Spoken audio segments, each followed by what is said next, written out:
मां ने मंगलसूत्र उतारकर फेंका तब भी नहीं माना कुणाल। आईफोन ही नहीं बल्कि इस वजह से खत्म हुआ पूरा परिवार। पुलिस और पड़ोसियों ने बताई असली कहानी। जी हां दोस्तों, महाराष्ट्र के संभाजी नगर जिले के वालूज इलाका के सामने से आई इस घटना ने हर किसी को झकझोर दिया। और एक पहाड़ी और करीब 225 फीट गहरा खदान। लेकिन सोशल मीडिया पर इस घटना का वीडियो सामने आने के बाद तरह तरह की बातें कही जा रही हैं। कोई बेटा का दोष दे रहा है तो कोई माता पिता को जिम्मेदार ठहरा रहा है। लेकिन जब इस पूरे मामले की पृष्ठभूमि सामने आती है तो सिर्फ कहानी सिर्फ एक आईफोन की EMI की कीमत तक सीमित नहीं रह जाती है। और सबसे पहले इस वीडियो को देखिए। और यह वीडियो कुणाल की मां ने अपने सोशल मीडिया अकाउंट पर शेयर किया था।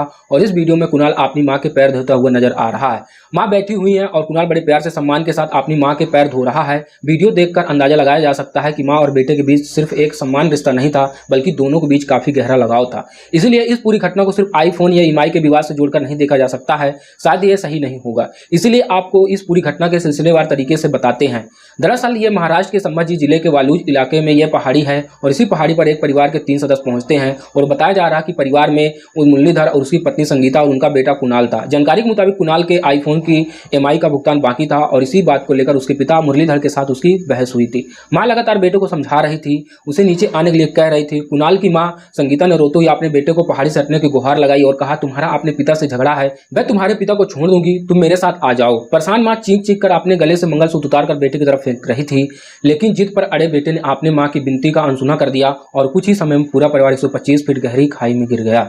लेकिन सवाल यह है कि क्या यह सिर्फ एक आईफोन की EMI की वजह से हुआ था? तो वहीं पड़ोसियों से मिली जानकारी इस कहानी को और ही कुछ गंभीर बना देती है। बताया जा रहा है कि मुरलीधर और उसकी पत्नी संगीता के बीच पिछले कुछ महीनों से विवाद चल रहा था। परिवार के तीनों सदस्य भी एक साथ नहीं रहते थे। बताया गया कि मुरलीधर अलग गांव में रहते थे, जबकि संगीता अपने बेटे कुणाल के साथ दूसरे स्थान पर रहती थी। करीब 4 महीना पहले परिवार के एक नगर में किराए के मकान में रहने आया था। और बताया जा रहा है कि मुरलीधर और संगीता के 2 बच्चे थे। उनका एक बड़ा बेटा करीब 6 साल पहले बीमारी के कारण दुनिया छोड़कर जा चुका था। और उसके बाद परिवार में अनबन बढ़ने लगी। और मुरलीधर ट्रक ड्राइवर थे और वह काम के सिलसिले से अक्सर घर से बाहर रहा करते थे। पड़ोसियों से मुताबिक वह कई दिनों तक घर से बाहर दूर रहा करते थे।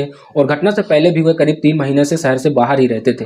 यानी परिवार के भीतर पहले से ही कई परेशानियां चल रही थी। और उसी बीच आईफोन की EMI को लेकर विवाद एक छोटी घटना में बदल गया, जिसने पूरे परिवार को खत्म कर दिया। इसीलिए अगर आपके घरों में कोई भी पैसों को लेकर तनाव है, बच्चों की कोई जिद है या परिवार में कोई बड़े विवाद चल रहा है, तो बातचीत का रास्ता बंद मत कीजिए और किसी भरोसेमंद व्यक्ति को साथ बैठकर बातचीत कीजिए। क्योंकि महाराष्ट्र की इस घटना ने एक परिवार को हमेशा हमेशा के लिए खत्म कर दिया और पीछे रह गए सिर्फ उनकी यादें। खैर, आप इस घटना पर क्या कहना चाहते हैं? कमेंट बॉक्स खुला हुआ है, आप अपनी राय जरूर रखिएगा।